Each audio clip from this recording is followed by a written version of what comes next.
Hello friends, आप सभी का स्वागत है मेरे यूट्यूब चैनल एनके स्टडी में। हम आज पढ़ेंगे type of taxes. Type of taxes दो प्रकार के होते हैं, डायरेक्ट टैक्सेस और इनडायरेक्ट टैक्सेस। फर्स्ट है डायरेक्ट टैक्सेस। डायरेक्ट टैक्सेस के बारे में हम इस वीडियो में पढ़ेंगे। और अगर वीडियो पसंद आए तो लाइक करना, शेयर करना, कमेंट करना और चैनल पर नए हो तो चैनल को सब्सक्राइब करना मत भूलना। तो स्टार्ट करते हैं। Direct taxes are those taxes which are paid by the person on whom they are levied. Direct taxes way taxes है जो जिस पर्सन पर लगाए जाते हैं उसी पर्सन द्वारा इनका भुगतान किया जाता है। The burden of this taxes can not be transfer to other person. इन टैक्सेस के भार को अन्य व्यक्तियों को ट्रांसफ़र नहीं किया जा सकता। Therefore, the weighted and impact of these taxes are on the same person. अंत इन टैक्सों का भार और प्रभाव एक ही व्यक्ति पर होता है। Example: If a person pays income tax, he has to bear its burden. यदि कोई व्यक्ति इनकम टैक्स का भुगतान करता है तो उसे इसका बोझ उठाना पड़ता है। And he can not shift it a burden to some other person. और वह किसी अन्य व्यक्ति पर अपना बोझ नहीं डाल सकता है। Merits of direct taxes. First point is equitable. Equitable में क्या होता है? डायरेक्ट टैक्सेस पेमेंट करने की क्षमता के सिद्धांत पर आधारित है। डायरेक्ट टैक्सेस को प्रगतिशील दर पर लागू किया जाता है। ये टैक्स अधिक न्याय संगत है क्योंकि अमीर को गरीब की तुलना में अधिक कर का भुगतान करना पड़ता है। इस प्रकार प्रत्यक्ष कर सामाजिक न्याय भी प्रदान करते हैं।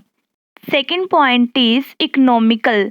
डायरेक्ट टैक्सेस के संग्रहण की कॉस्ट कम है। करदाता और स्टेट के बीच कोई भी मध्यस्थ नहीं होता। अंत ये कर किफ़ायती है। Third point is certainty.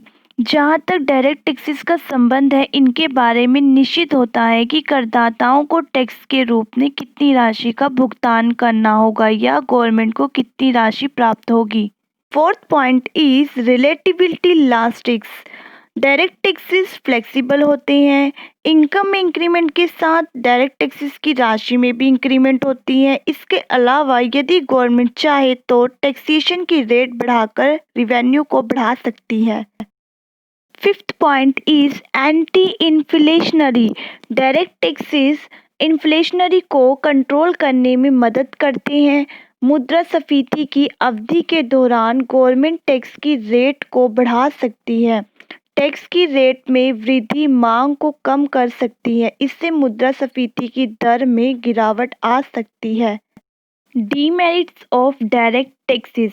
First point is inconvenient.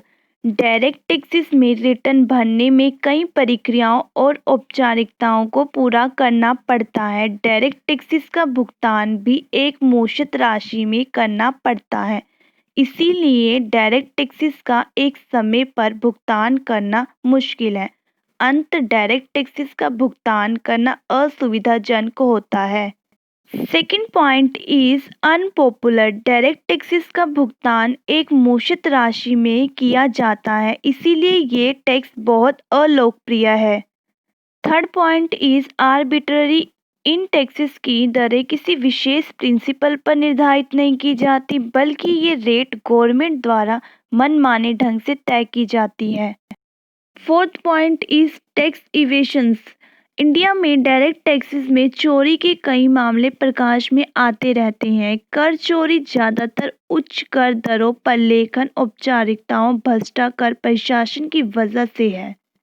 Fifth point is narrow coverage. India में डायरेक्ट टैक्सेस का एक संकीर्ण क्षेत्र है। कुल आबादी का बहुत कम हिस्सा ही व्यक्तिगत आय का भुगतान करता है।